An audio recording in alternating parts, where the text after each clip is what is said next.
Sir क्या बिना dialysis के किडनी का ट्रीटमेंट पॉसिबल है?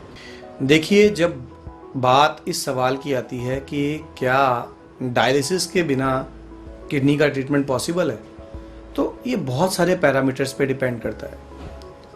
अक्सर जब पेशेंट हमें अप्रोच करता है तो उसका पहला सवाल ये होता है कि भी मैं डायलिसिस नहीं करवाना चाहता, आप मेरे किडनी का ट्रीटमेंट कर दीजिए।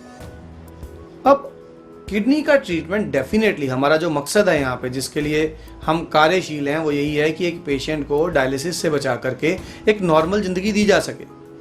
लेकिन यहाँ बात याद रखने की ये है कि इस मकसद के साथ साथ पेशेंट की जीवन की रक्षा हमारा सबसे बड़ा मकसद है। बहुत बार ऐसा होता है कि पेशेंट हमें इतनी एडवांस स्टेज पे अप्रोच करते हैं जब उनका क्रेटिनिन 13-14 उसको क्रॉस किया होता है, उसका ब्लड यूरिया 200 क्रॉस किया होता है। ये वो टॉक्सिन्स के लेवल हैं बॉडी में जिनके ऊपर की पेशेंट को किसी भी प्रकार की इमरजेंसी सिचुएशन का सामना कभी भी करना पड़ सकता है। तो अगर एक पेशेंट हमें इन कंडीशंस में अप्रोच करता है तो हमारी एक कोशिश रहती है कि पेशेंट को डायलिसिस के लिए प्रमोट किया जाए। लेकिन जो चीज़ यहाँ याद रखने वाली है वो ये है कि हमारे तरफ से अगर पेशेंट को डायलिसिस के लिए बोला जा रहा है तो वो उस प्रकार से नहीं है जैसे एलोपैथी में बोला जाता है।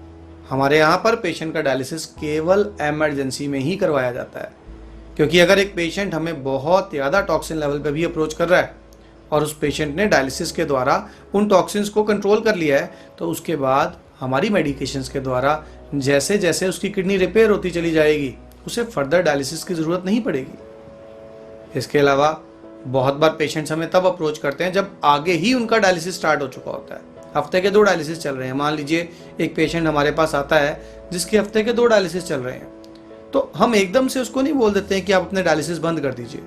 उस पेशेंट के केस में हम स्लोली एंड ग्रेजुअली उन डायलिसिस की फ्रीक्वेंसी को कम करते हैं। वही डायलिसिस जो शुरू में हफ्ते में 2 हो रहे होते हैं, जब वो हमारी मेडिकेशंस यूज़ करता है, उन मेडिसिन के साथ जैसे जैसे उसकी किडनी रिपेयर होती चली जाती है, तो सबसे पहले वो डायलिसिस हफ्ते में 2 की जगह पे हफ्ते में 1 होना शुरू हो जाता है, फिर 15 दिन में 1, फिर महीने में 1। स्लोली एंड ग्रेजुअली वो पेशेंट डायलिसिस के बिना एक अच्छी ज़िंदगी की तरफ लौट आता है। तो ये कॉन्सेप्ट है हमारा ट्रीटमेंट का।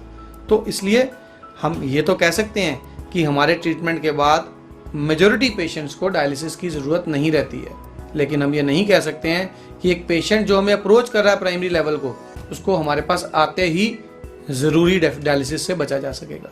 ये उसकी कंडीशन पे डिपेंड करेगा।